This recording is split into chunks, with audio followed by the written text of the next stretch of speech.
Sahabat hikmah di balik kisah. Ramai diperbincangkan bocah berusia 5 tahun. Terjatuh di lubang sumur yang sempit dengan kedalaman 32 meter. Bocah bernama Ryan tersebut terjebak selama 4 hari di ruang sempit yang diperkirakan berdiameter kurang dari 20 inci.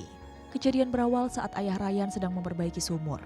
Ketika asyik bermain, Ryan tiba-tiba terjatuh. Diduga sang ayah lengah dalam mengawasi anaknya bermain. Setelah mendapat laporan terjatuhnya Ryan dipimpin oleh Direktorat Perlindungan Sipil Maroko, tim penyelamat mencoba mengeluarkan bocah malang tersebut. Dalam menunjukkan Ryan masih hidup dan sadar, tim penyelamat berusaha untuk memberikan oksigen, makanan, dan minuman kepada Ryan. Setelah tim penyelamat berjibaku mengevakuasi Ryan dalam kurang lebih 4 hari, akhirnya tubuh Ryan dapat diangkat ke permukaan. Namun sangat disayangkan, nyawa Ryan tak bisa tertolong.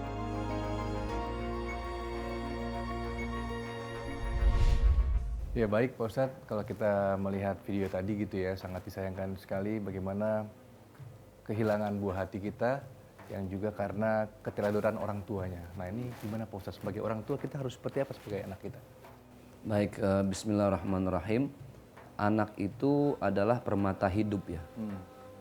Permata dunia, harapan kita, tumpuan orang tua, supaya bermanfaat, nusa, bangsa, agama, keluarga.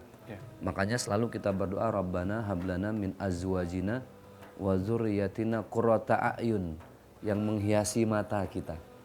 Waj'alna lil muttaqina imama, dan jadikanlah kami ini imam bagi orang-orang yang bertakwa. Artinya harapan setiap orang tua itu adalah bagaimana bisa membesarkan anak. Karena itu titipan.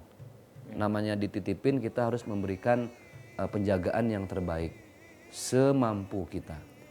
Berapa banyak gara-gara main handphone anaknya berenang, ya kan, terus nggak lihat dia lagi selfie instastory, anaknya meninggal. Nauzubillah. Nah artinya ini tanggung jawab orang tua memberikan penjagaan yang terbaik. Karena apa? Suatu saat kita akan ditanya tentang bagaimana kita menjaga anak-anak kita. Kullukum ra'in, setiap kalian ini pemimpin. Wa kullukum, dan setiap kalian mas'ulun an ra'iyatihi. Kita ini akan ditanya pertanggungjawaban kita. Sama kayak kita dititipin uang dari kantor. Kan ada LPJ-nya kan? Iya kan? Nih titip 5 juta depositnya. Tolong nanti struknya apa? Pusing kan? Waduh tadi bensin gak ada struknya lagi. Masuk tol jatuh lagi, pusing karena harus bikin laporan. Seperti itulah ketika Allah minta pertanggungjawaban kita nanti di akhirat. Mana LPJ-nya? Kamu apakan anak? Anak itu boleh nggak Pak Ustadz dipukul? Dipukul pun tidak boleh pada bagian yang sensitif. Tapi kan sekarang udah ada undang-undang, ya.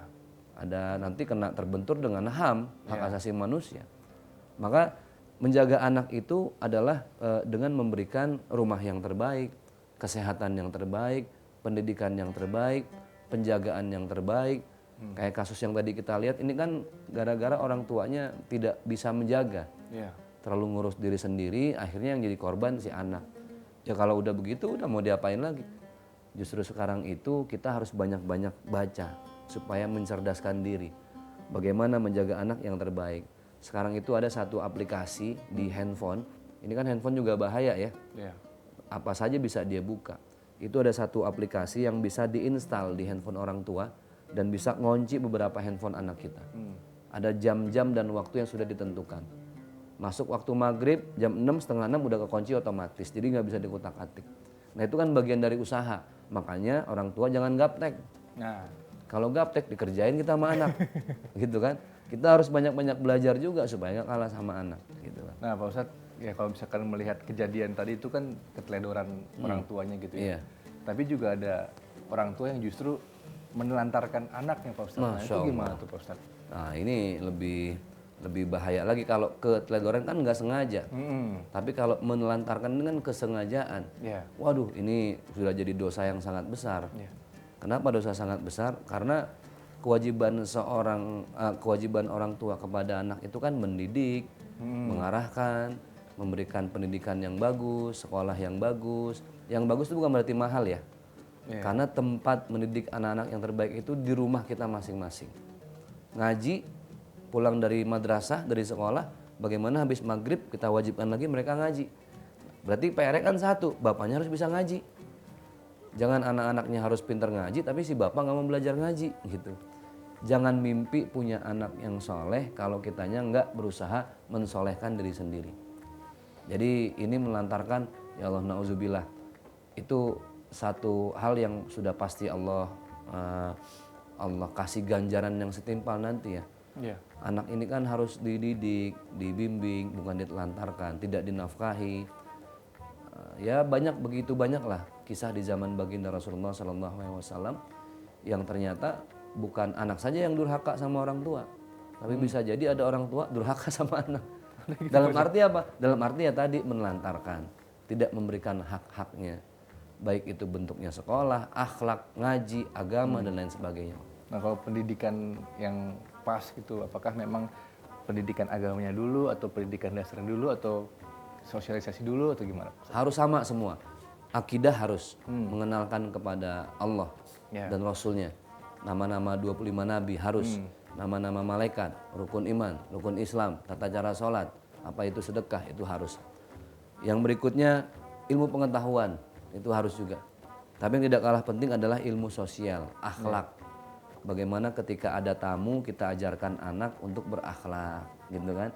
Jangan ada tamu justru kita mencontohkan yang tidak baik.